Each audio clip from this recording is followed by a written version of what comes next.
All right, I'm gonna say a new word. Autodidact. Autodidacct. Autodidact. That means self-taught without a school, an organization, or institution. I was an autodidact from the age of about 15 for about 20 years. But this wasn't by choice. My 9th grade teacher kicked me out of algebra class because I was a disruption to the other students. You see, my shoes had holes in them. When I was called on to answer a problem, I was so hungry, I couldn't solve the equation. My teacher thought that it would be better to remove me from the class to get the kids to listen to him. So, I've been working my whole life since the age of 8. But it never moved my family forward. I knew what it was to always work hard. If you didn't work, you didn't get food. We all worked. Everybody in our family worked. My father had a roofing company.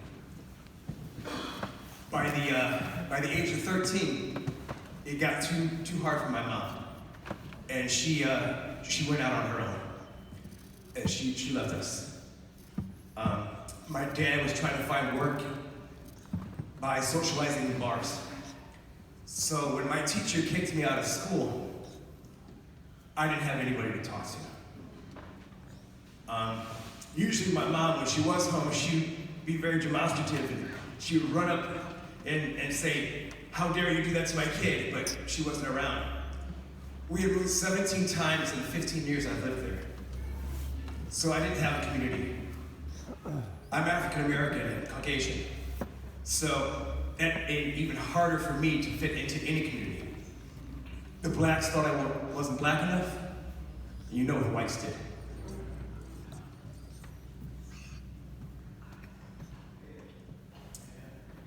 So we're gonna fast forward a little bit. I got a job, full-time job. School didn't want me, so I got a full-time job at Garden Center. Moved out on my own, moved in with friends. The only community that would accept me was the LGBTQ community.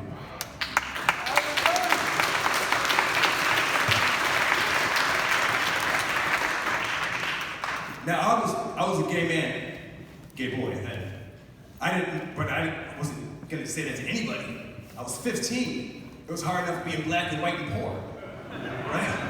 I'm not gonna say I'm gay on top of it. So I kept that a secret.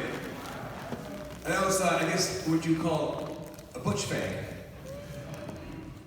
And a couple men took a liking to me, and I became a bartender at the age of 19. Should have been legal. But, I'm gonna get my work and get mine, right? I got sick of Cleveland, that's where I was born and raised. I got sick of the snow, I got sick of the depression, I got sick of the slush, I got sick of my history. So I moved to sunny California. First, LA. Big mistake. I love LA, but back in the time, it just wasn't right for somebody who was trying to discover themselves. Right? I got tied up in, a whole bunch of partying, a whole bunch of crazy friends. And the only good thing that came out of it was my husband.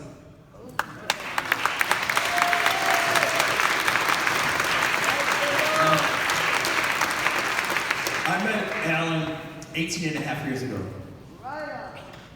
And he said he was gonna move up to San Francisco, and I wasn't doing much but working in a bar, working in a hotel. So I said, I'll come with you.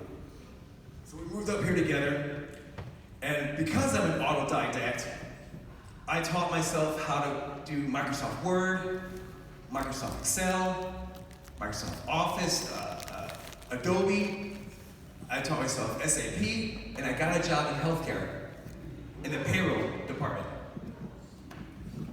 I moved up in 6 months, and they made me assistant business office manager. So now, I was overseeing the medical records department, I I was overseeing the payroll and benefits coordinator. I was overseeing the accounts payable department. Later on, because my resume was building up, I became a business office manager. So now I was overseeing, I had more responsibility. I had control over 120 employees' payroll and benefits, essentially.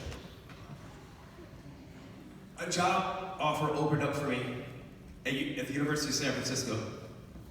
And I took it because it was more money, it was $15,000 more. So I'm like, I'm gonna take it. My resume spoke for itself. I just left off the fact that I didn't graduate from high school. I just put my education there. I put my experience there. And so they looked at my experience and they brought me on board. It's a Jesuit university, so you know what Jesuits do. They pull you along, right? So I'm used to having no community, right?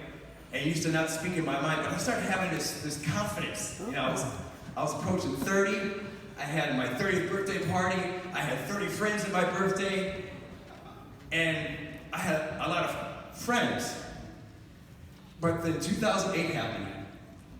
And my supervisor did me really wrong. And I complained about her, to the union about her. And that was my mistake. I should have known my place. I shouldn't have complained. Because as soon as I did, I was out. And now mind you, this is 2008. Although I was feeling, big about myself, Obama was president, I was thinking, yeah, he's black and white, I'm black and white, we can do this. Things were going sour. My 30 friends that I used to go to happy hour with every night after work, because I went to happy hour every night after work, in the bars. That's how I learned about Glide, actually, was in the bar. One of my friends said, you like music? Come to Glide. So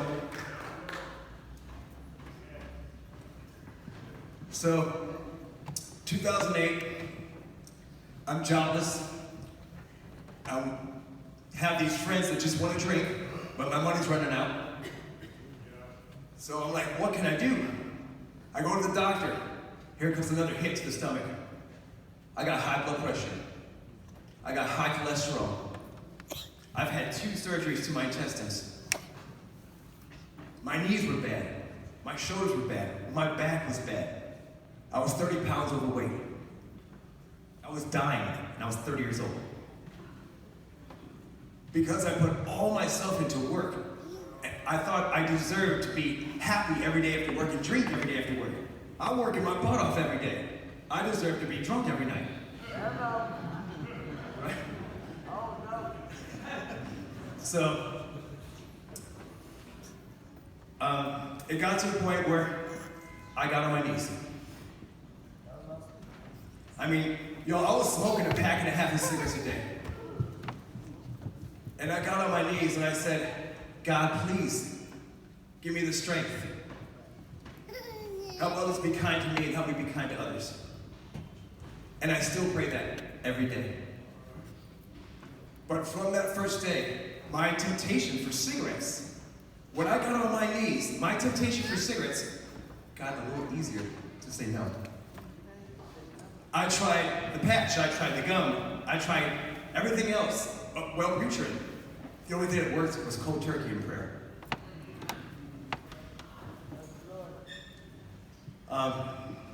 The doctors wanted to put me on antidepressants, statins, blood pressure medicine. I said, let me try this exercise stuff. Let me just see what it's like. I hate exercise. I hate running. So, I started exercising a little bit, and I started noticing trainers in the gym. You've all seen those personal trainers in the gym. They're looking at their phone, or talking about themselves. It's not about their client. They tell all guys they gotta be big. The older women are hunched over, and there's no eccentric return. I noticed this, and I said, oh, man, I can do that. I can do that better. But here's the thing. I couldn't get a job anywhere, right? Because it was 2008, and the things I was doing the past 7 years required a college degree. They were picking people, they're slim pickings. So instead, I said, let me just try personal training school. So I went to MBTI, it's a personal training school, it's a 6-month program, that's where I learned how to exercise. But I didn't just learn how to exercise, I learned how to exercise others there. So it was hands-on training, so I wasn't scared once I finally got to something else. So my instructor there had a kinesiology degree. So I'm like, I want one of those. But I didn't know how to go about it. Let's fast forward back to Glide. 2009, right, is when I started coming to Glide regularly. One morning I was getting ready, and I was listening to Roberta Flack's Bridge Over Troubled Water. Now, Brother Cecil's not here right now, but you all know Cecil, right? Oh, yeah. Okay. That morning, before he started his sermon, he started singing Bridge Over Troubled Water. And usually I walk out, I'm like, I don't want to hear no sermon about how sinful I am. Usually I walk out after the music. But I stayed that day. And what was Cecil preaching about? Education. He said, education is the one thing that somebody can't take away from you. They can take away your house, they can take away your boyfriend or your girlfriend, but they can't take away what you learned.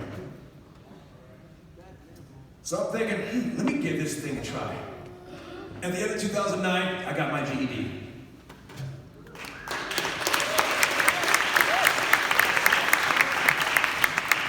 But I wanted that kinesiology degree. So I enrolled into the City College of San Francisco with a plan to transfer to University of San Francisco, the place that fired me, to get my kinesiology degree. It went full circle. Last May, I graduated from the University of San Francisco.